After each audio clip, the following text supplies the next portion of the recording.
नमस्कार, टुडे न्यूजमा स्वागत छ। म एन्जल। सुरु गरौँ लोकतान्त्रिक समाजवादी पार्टी नेपाल मध्य प्रदेश सरकारमा सहभागी भएको प्रसङ्गबाट।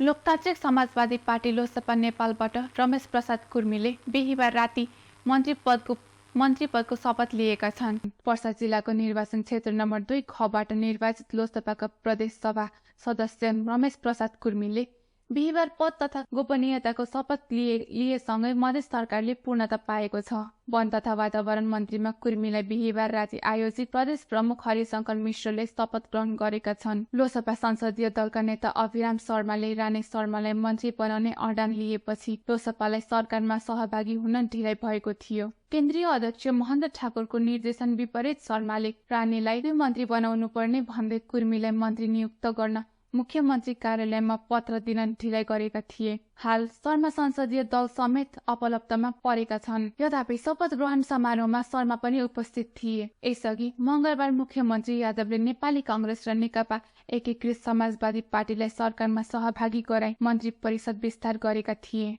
नेपाली कांग्रेसबाट कृष्ण प्रसाद यादवलाई भौतिक पूर्वाधार विकास मन्त्रालय र वीरेन्द्र प्रसाद सिंहलाई स्वास्थ्य तथा जनसंख्या तथा एकीकृत समाजवादीबाट गोविन्द बहादुर नेउपाने भूमि व्यवस्था कृषि तथा सहकारी मन्त्रीको जिम्मेवारी दिएर मन्त्री परिषद विस्तार गरेको थियो। यता गृह संचार तथा कानून मन्त्रालय र श्रम तथा यातायात मन्त्रालय भने अहिले पनि मुख्यमन्त्री यादवले नै राखेका छन्।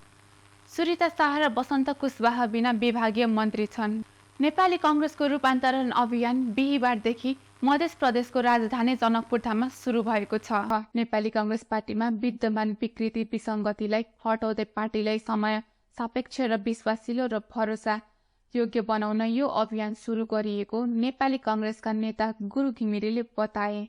परम्परागत शैलीमा अब कांग्रेस पार्टी चल्न नसक्ने भएकाले समय सापेक्ष नेतादेखि कार्यकर्तासम्मको सल्लाह सुझाव संकलन गरी पार्टीलाई नयाँ शैलीमा रूपान्तरण गर्ने उद्देश्यले यो अभियान थालिएको उनको भनाइ थियो। नेपाली कांग्रेसका युवा नेता भूपेन्द्र शाहले कांग्रेस रूपान्तरण अभियान मेचीदेखि महाकालीसम्म चलाइने बताए। कांग्रेस पार्टीको रूपान्तरण अभियानमा पार्टीकृत चिताउने युवा नेता पार्टीलाई माया गर्ने सबैको भावना बुझेर यो अभियान सञ्चालन गरिएको उल्लेख गर्दै शाहीले पार्टी अब व्यक्तिवादी सत्तावादी र स्वार्थवादीको रूपमा चल्न नसक्ने भएकाले आफूहरूले यो अभियानको जनकपुरधामबाट सुरु गरेको बताए। यो अभियान जेठ महिनाभरि 7वटै प्रदेशमा सञ्चालन हुने उनले बताए। जनकपुरधाममा आयोजित रूपान्तरण कार्यक्रम मध्य प्रदेशका 8वटै जिल्लाका नेता तथा कार्यकर्ताहरूको सहभागिता रहेको थियो।